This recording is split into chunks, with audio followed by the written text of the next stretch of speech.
내 영혼은 안전합니다.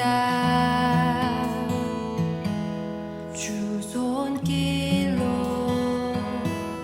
내 삶을 안으시니 그 평강이 나를 덮습니다. 내 아버지. 고난이 무엇이냐?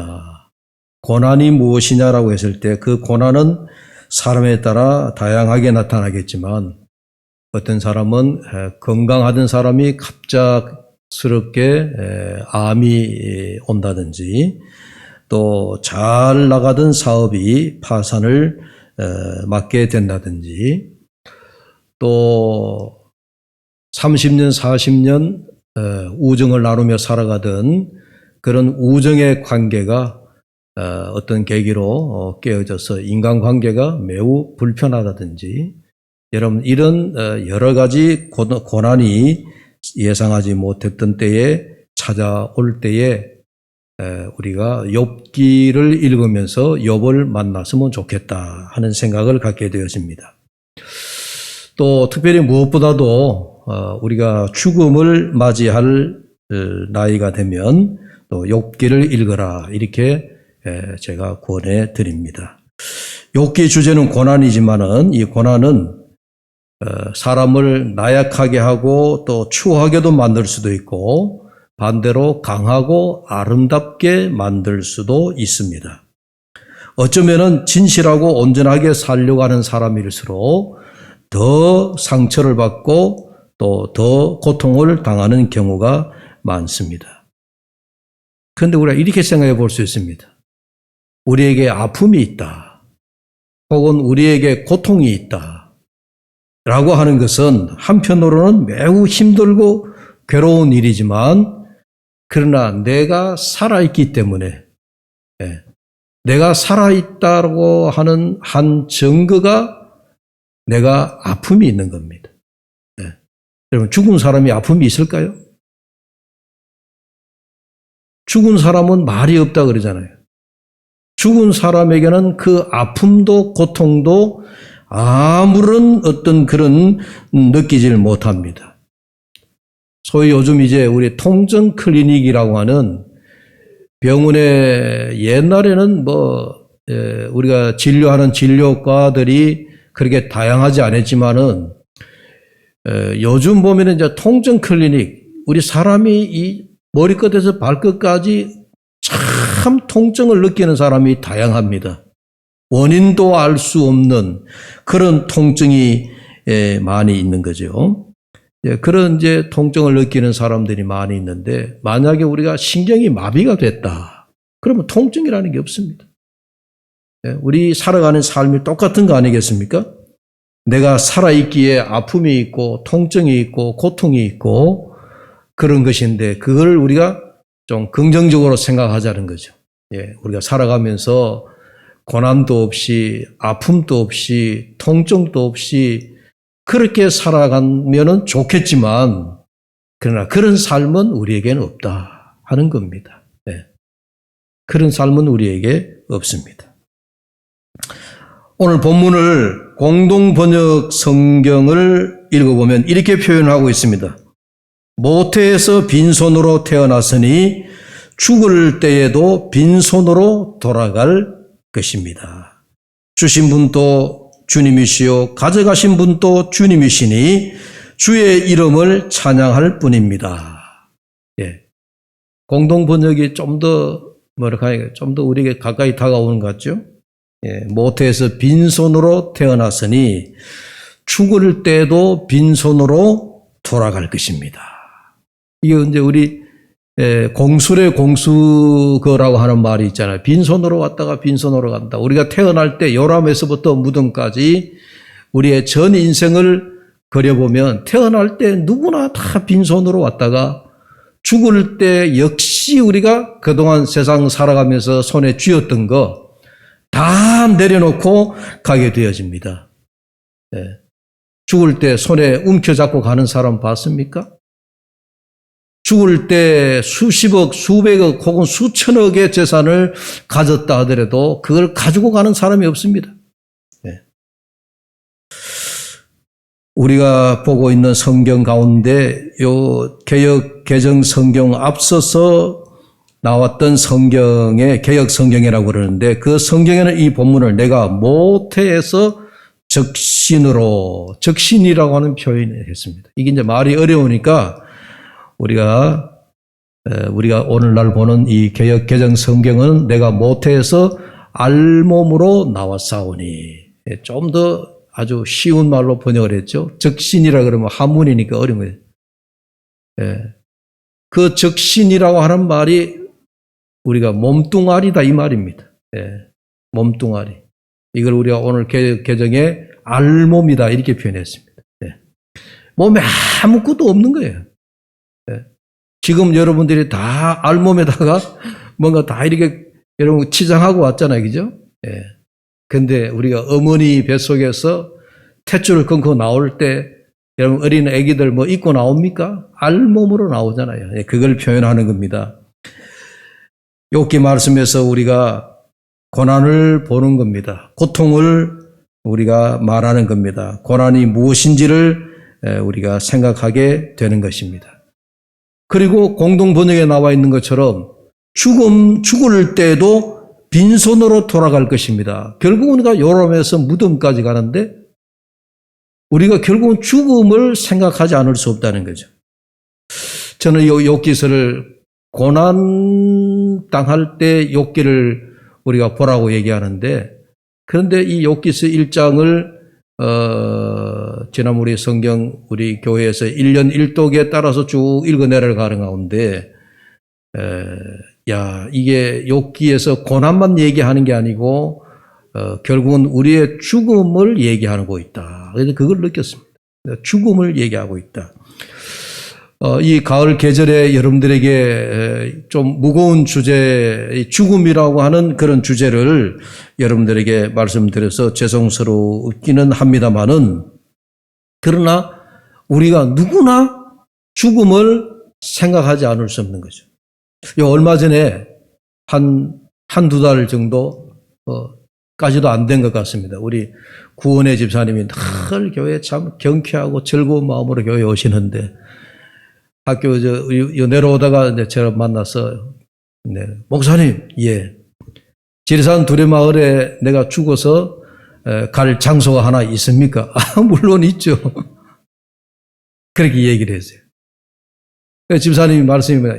금년에만 하더라도 내 친구가 8명 돌아가셨대나요? 집사님 연세쯤 되면 이제 주변에 있는 친구들이, 동기들이 많이 세상을 떠나잖아요. 그러니까 집사님이 갑자기 죽음이라고 하는 것을 나하고 거리가 먼 딴 세상 얘기가 아니고 아주 가까이 와 있는 나의 이야기로 피부로 느끼시는 것 같아요.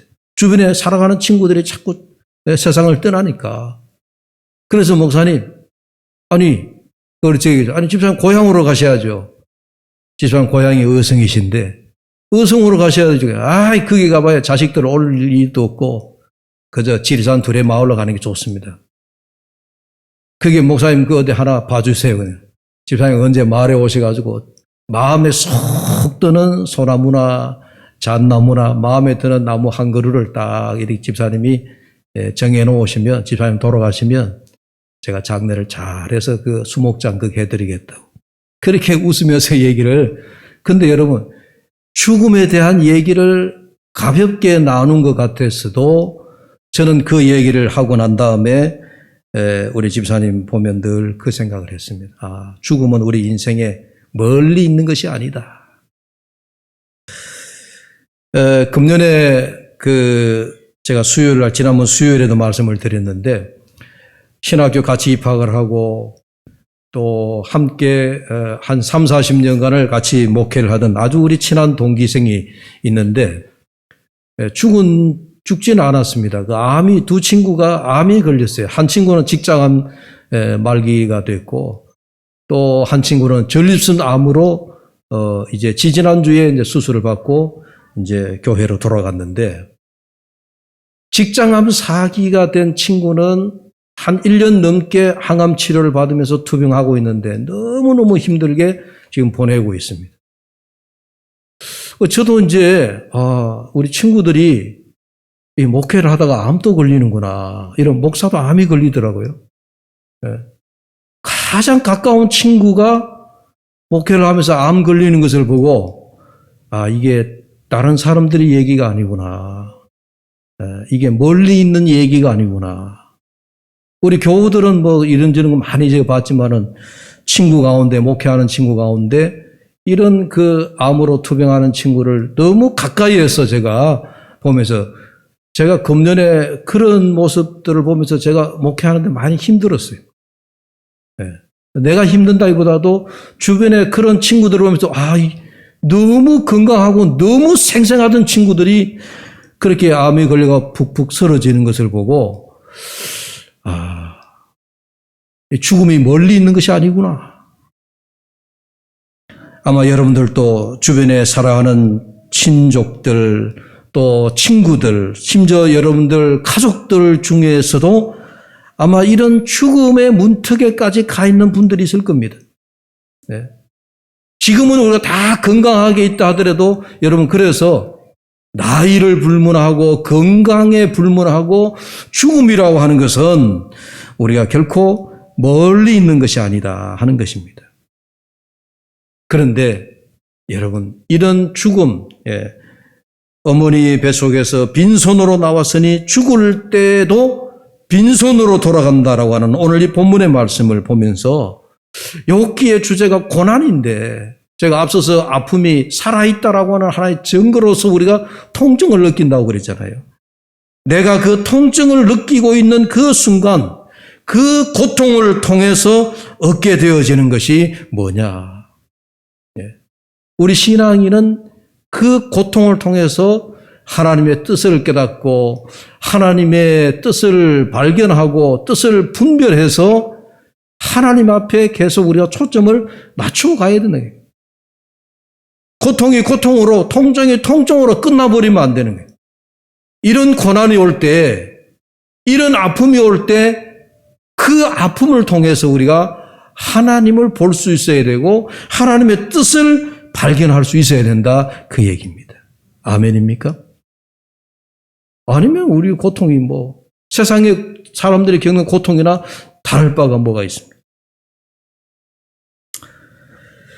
시편 119편 71편에 우리가 너무나 잘 아는 암송 구절이에요. 고난당한 것이 내게 유익이라. 이로 말미암아 내가 주의 율례들을 배우게 되었나이다.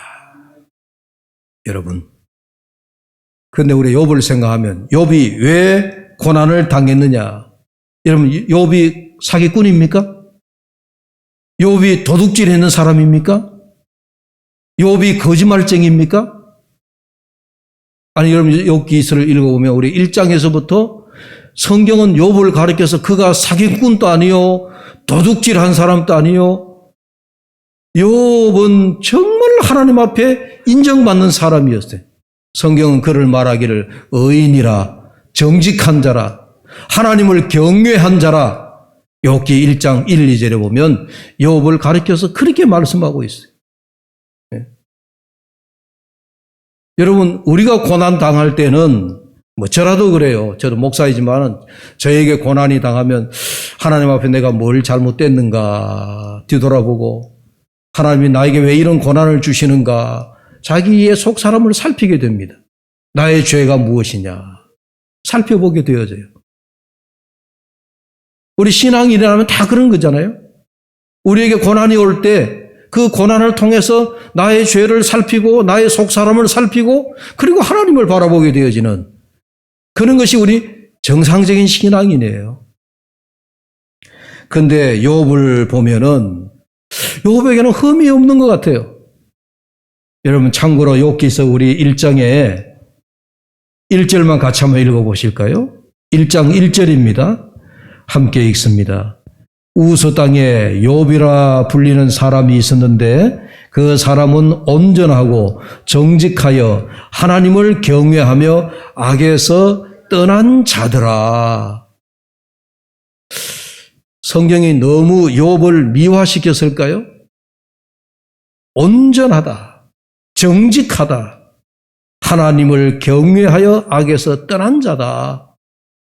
이 말은 곧 욥을 가리켜서 하나님이 인정해 준 사람이다 하는 그런 이야기입니다. 그런데 아무리 살펴봐도 욥에게는 흠잡을 데가 없는데 왜 욥에게 고난이 왔느냐? 여러분 보십시오. 우리가 사람은 오늘 성경에는 욥을 온전하다라고 그렇게 말씀을 하고 있지만 저나 여러분은 온전한가요? 온전하지 않습니다. 저나 여러분 어디 흠잡을 데가 없습니까? 우리는 흠이 많습니다. 흠이 많은 사람들이에요. 나는 흠이 하나도 없다라고 하는 사람이 사실 더 무서운 겁니다. 우리는 다 흠이 많은 사람들이에요. 여러분 지금 내년에 대선의 후보자가 이제 민주당에서 이재명 후보자가 이제 민주당 후보자로 됐는데 이재명 씨가 여러분 흠이 없습니까? 지금 이재명 씨에 대한 흠을 얘기하자면요, 뭐 수도 없이 많습니다. 그런데도 표가 나오는 거 보면 이상하지 않습니까? 아, 그건 정치인이니까 뭐 그렇게 우리가 뭐 고개를 뭐 끄덕이고 말죠. 그러면 국힘당에서 윤석열이나 또 홍준표나 또 유승민이나 지금 또 경험을 벌이고 있는 또 제주도 도지사 출신 누구죠? 원희룡. 이런 사람들은 흠이 없습니까? 여러분, 윤석열 씨가 표가 지금 뭐 30몇 프로, 40%까지 나오는데 이해할 수가 없잖아요. 흠이 없는 사람이 아니에요. 홍준표, 입이 거칠고 험담하고 참 흠이 많은 사람이에요. 유승민, 대구에 내려오면 돌 맞을 사람 같은 그런 사람이죠. 아니, 그런데도 이런 사람들이 다 대통령 후보로 나온단 말이에요. 흠이 많아서 우리가 보기에 차라리 흠이 나도 그 사람들보다는 흠이 적으니까 내가 대통령 후보로 나갈까? 여러분 한 번쯤은 그런 생각도 갖잖아요. 아니, 저 같은 사람이 대통령 후보로 나오면 아니, 나도 나가면 되겠다. 여러분 무슨 얘기냐면 사람은 우리 대통령으로 나온 사람이라 할지라도 온전한 사람이 없습니다. 누가 온전하게 대통령 하는 사람이 있습니까? 예수님 시대의 바리새인, 왜 바리새인입니까? 나는 흠결이 없는 자요. 그러나 당신은 흠이 많은 사람이요. 라고 했던 사람들이 바리새인들입니다. 바리새인들의 특징이 여러 가지 있지만요. 여러분 딱 우리가 쉽게 이해할 수 있는 바리새인은 뭐냐? 나는 흠결이 없는 사람이다. 나는 흠이 없는 사람이라. 그런데 내가 보니까 장녀들이나 또 서기관들이나 다른 사람들을 보면 모두가 흠이 많다는 거예요. 세리들 보면 저 세리가 저게 하나님의 자녀라고 장기들을 보면서 바리새인들이 욕을 하고 이런 사람들이 바로 바리새인들. 그러니까 바리새인들의 특징은 나는 온전하고 나는 흠이 없고 반면에 상대인 당신은 흠이 많다. 이렇게 생각하는 사람들이라는 거예요. 오늘 우리는 거꾸로 생각하지 않아요? 내가 보니까 당신은 정말 하나님 앞에 참 올바른 사람이고 그런데 당신에 비하여 나는 보니까 나는 형편없는 사람이다. 그것이 오히려 더 우리가 하나님 앞에 우리가 솔직한 고백인지 모릅니다. 우서당의 욥이라 불리는 사람이 있었는데 그 사람은 온전하고 정직하여 하나님을 경외하며 악에서 떠난 자더라. 그런데 이런 욥에게 고난이 닥쳐왔습니다. 욥이 왜 이런 고난을 겪어야 했을까요? 하나님이 계시다면 어찌하여 이 세상에 이토록 부정하고 부패한 일이 일어나는가? 오늘 우리식으로 해석하면 그런 겁니다. 오늘 우리가 예수 잘 믿고 살아가야 되는데 예수 잘 믿는데 예수 믿지 않는 사람들보다 나에게 더 큰 고통이 있다. 하나님 도대체 그럼 나는 뭡니까? 나는 이렇게 예수를 잘 믿고 있는데 이렇게 우리가 항변하는 거나 다름이 없다는 얘기입니다. 왜 하나님은 거룩한 백성, 경건한 백성들이 이 세상을 살아가는데 때로는 억울한 일, 때로는 고통스러운 일, 때로는 정말 죽음의 고통까지도 겪어야 되느냐 하는 이야기입니다. 우리가 고난의 문제만 나오면 정말 풀리지 않는 수수께끼가 너무 많습니다. 예수님이 이 땅에 오셔서 회개하라 천국이 가까워 왔느니라 라고 하시면서 복음을 전파하시고 사역을 시작하셨습니다. 그런데 예수님 주변 사람들, 이 예수님 주변 사람들이라는 것은 바리새인들, 서기관들, 제사장들 등등 그 당시에 하나님을 잘 믿는다라고 하던 이런 사람들이 예수님을 시시비비 늘 예수님을 걸고 넘어졌어요. 그러다가 마침내 십자가 사형틀에 매달아 죽였습니다. 주님이 당하신 고난을 우리가 생각하면 우리가 지금 당하는 고난과는 비교도 안 됩니다. 엄청난 고난에 주님이 시달리다가 공생의 3년 동안에 바리새인들이 예수님에게 얼마나 고소고발했겠어요. 서기관들이, 대제사장들이 예수님을 어떻게 그렇게 걸고 넘어졌겠습니까? 마지막 십자가에 달리시면서도 주님이 그 죽음을 보시면서도 참 마지막까지 그렇게 어려운 고난을 겪으셨습니다. 그런데 이런 예수님이 당하신 고난이 주님이 몸소 고난을 당하심으로 저는 그 고난의 길이, 그 주님의 십자가의 길이, 그 십자가 위에서 보여주신 주님의 모습이 우리에게 천국의 길을 보여주셨다, 그 얘기입니다. 하나님 나라는 그러한 고난 중에 생명의 꽃처럼 피어나고 우리에게 정말 그 천국의 소망을 보여주신 주님의 십자가 길이라고 하는 것입니다. 여러분, 하나님 나라는 어떻게 들어가죠? 하나님 나라에 들어가는 것은 예수님이 말씀하시기를 어린아이와 같지 아니하면 결단코 하나님 나라에 들어가지 못하느니라 라고 하시면서 회개하라 천국이 가까워 왔느니라 그렇게 말씀하셨어요. 그래서 천국에 가는 자의 조건이 회개하는 자예요.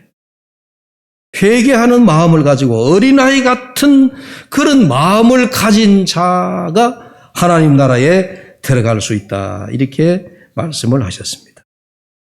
여러분, 회개하는 마음, 특히 어린아이와 같은 마음이라고 하는 것은 모든 것을 떨쳐버린 있는 그대로의 모습이랄까요? 있는 그대로의 상태, 있는 그대로의 삶이 바로 어린아이와 같은 모습, 꾸미지 않고, 꾸미지 않고 깨끗한 있는 그대로 보여주는 그런 모습. 이것이 오늘 어머니에게서 우리가 빈손으로 왔으니 또한 죽을 때도 빈손으로 돌아가리라. 아니, 오늘 본문에 나오는 이 번역대로 우리가 어머니 모태에서 알몸으로 나왔으니 아무것도 우리가 걸치지 않고 나왔다는 거예요. 하나님 나라는 무엇을 가지고 들어가는 것이 아닙니다. 하나님 나라에 들어가는 것은 아무것도 가지고 들어가는 게 아니에요. 제가 언젠가 얘기했죠. 옛날 주일학교에서 돈으로도 못 가요, 하나님 나라. 힘으로도 못 가요, 하나님 나라. 거듭나야 가는 나라, 하나님 나라. 믿음으로 가는 나라, 하나님 나라래. 벼슬로도 못 가요, 하나님 나라. 지식으로도 못 가요, 하나님 나라. 거듭나야 가는 나라, 하나님 나라. 믿음으로 가는 나라, 하나님 나라. 이 하나님 나라는요, 지금 우리가 가지고 있는, 우리가 머리에 쓰고 있는 벼슬, 우리가 가지고 있는 지식, 재물, 아무것도 필요 없어요. 자, 다시 오늘 본문 21절을 함께 다시 읽어봅니다. 21절입니다. 함께 읽습니다. 이르되 내가 모태에서 알몸으로 나와 싸운즉 또한 알몸이 그리로 돌아가올지라. 어떻게 보면 성경이 참 리얼합니다. 야, 이게 알몸이라고 표현했냐. 옛날 그 적신이라고 하면 좀 근사해 보이는데, 그죠? 네. 근데 여러분, 정말 알몸 그대로. 하나님 나라는 무엇을 가지고 들어가는 곳이 아니라고 얘기했는데 예수님 당시에 장녀나 세리나 이런 사람들은요, 자기들이 자랑할 것이 하나도 없는 자들이에요. 세리나 장녀들은 그들이 자랑할 것이라고는 아무것도 없고 그들을 가진 것이라고는 정말 이 몸뚱아리 하나밖에 없었던 당시 사람들이었어요. 그러기에 그들을 바라보는 바리새인들, 경건주의자들, 그런 사람들보다도 몸뚱아리 하나만밖에 없는 이런 창기들이나 또 이런 세리들이 훨씬 더 주님을 빨리 영접했다고요. 그들이 주님을 온전하게 영접했다고요. 그들이 주님을 정말 그들이 가진 것이 아무것도 없기 때문에 그저 그들이 온몸으로 주님을 영접할 수밖에 없었더라 하는 이야기입니다.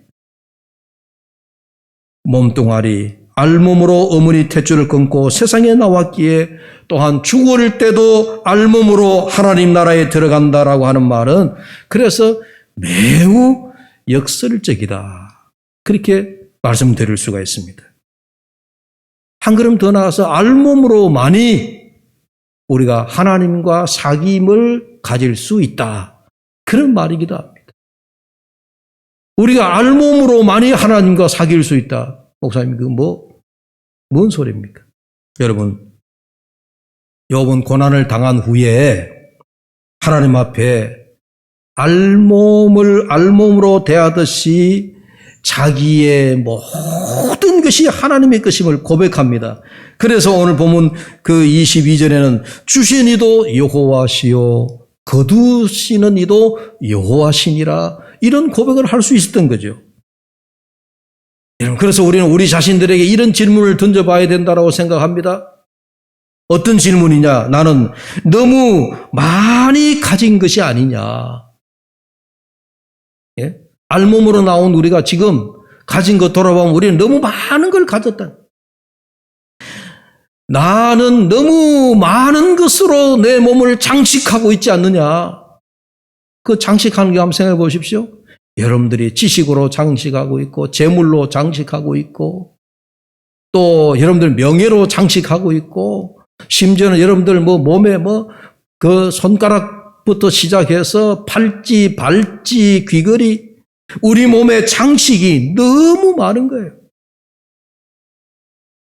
그래서 우리는 하나님 앞에 알몸으로 나온 우리가 너무 많은 것으로 사치하고 장식하고 그렇게 하고 있지 않느냐. 나의 몸에 이런 것들로 하여금 하나님과 사귐에 있어서 방해가 되지 않느냐. 그런 생각을 가져야 돼요. 네. 여러분 역설적이지만요. 많이 가지면 가질수록 하나님과의 사귐이 멀어질 수도 있습니다. 네. 다 그런 건 아니지만 내가 자신감이 넘치면 넘칠수록 하나님과의 사귐이 점점 멀어질 수 있습니다. 그래서 욥기에는요, 우리에게 고난을 얘기해요. 하나님이 우리가 쫙 브레이크 없는 자처럼 성공의 일로로 쫙 가다가 하나님께서 꽝 한번 사고 나게 하시고 그리고 아차 해가지고 고난 속에 하나님을 바라보게 하고요. 왜? 그런 거 없으면 고난이 없으면 고난이라고 하는 제동이 없으면 우리는 하나님 없이 내 갈 길로 막 가버리거든. 네?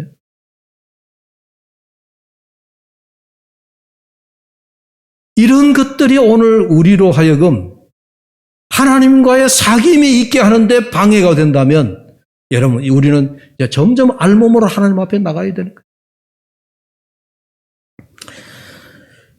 우리가 알몸으로 와서 그동안 살면서 많은 것으로 치장하고 덮고 나의 치부를 숨기고 가면을 쓰고 자랑하며 살아온 것 같다. 이렇게 생각이 되어집니다. 그러므로 여러분 이제는 우리가 이런 가면들을 내 알몸에 치장하고 있는 것들을 벗어버리자는 거죠. 영적으로 우리가 너무 많은 것을 듣고 있어요.